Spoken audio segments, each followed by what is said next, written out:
రాష్ట్రం మొత్తం మీద ఒక్క అనకాపల్లి జిల్లాలోనే 850 ఫ్యాక్టరీలు ఉన్నాయని, వాటిలో 800 కెమికల్ ఫ్యాక్టరీలు ఉన్నాయని మంత్రి వాసంశెట్టి సుభాష్ అన్నారు. ఆ ఫ్యాక్టరీలలో ప్రమాదాలు జరగకుండా తగిన జాగ్రత్తలు తీసుకుంటున్నామని చెప్పారు. గత ప్రభుత్వంలో చేసిన తప్పులను సరిదిద్ది తాము అన్ని విధాలా కంపెనీలకు సహాయం అందిస్తున్నట్టు తెలిపారు. ఇటీవల కాలంలో జరిగిన సంఘటనపై కమిటీ ఏర్పాటు చేశామన్నారు ఆయన. ఆ కమిటీ ఇచ్చిన నివేదిక ప్రకారం ప్రభుత్వం చర్యలు తీసుకుంటుందని తెలిపారు.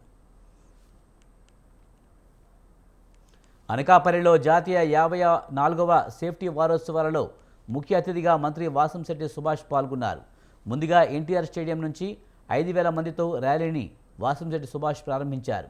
Rally NTR stadium main gate మీదుగా రింగ్ రోడ్లోని పెంటకోట కన్వెన్షన్ హాల్కు చేరుకుంది. ఈ కార్యక్రమంలో యలమంచిలి ఎమ్మెల్యే సుందరపు విజయ్ కుమార్, కంపెనీ ఎగ్జిక్యూటివ్లు పెద్ద సంఖ్యలో పాల్గొన్నారు.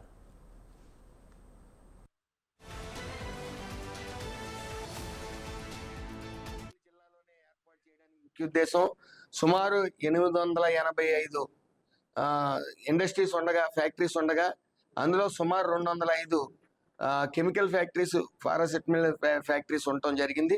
అది హెజార్డస్ ఫ్యాక్టరీస్గా, అంటే అత్యంత ప్రమాదకరమైన కెమికల్స్ అందులో వాడటం వల్ల మరి ఇక్కడ భద్రత అనేది ఎక్కువగా ఉండాలనే ముఖ్య ఉద్దేశంతో ఈ అనకాపల్లి జిల్లా నుంచి స్టార్ట్ చేయడం జరిగింది.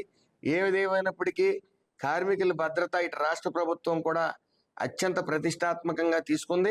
మరి గతంలో ఎసెన్షియాలో జరిగిన ఒక ఘోర ప్రమాదంలో సుమారు 15 మంది చనిపోవడం జరిగింది.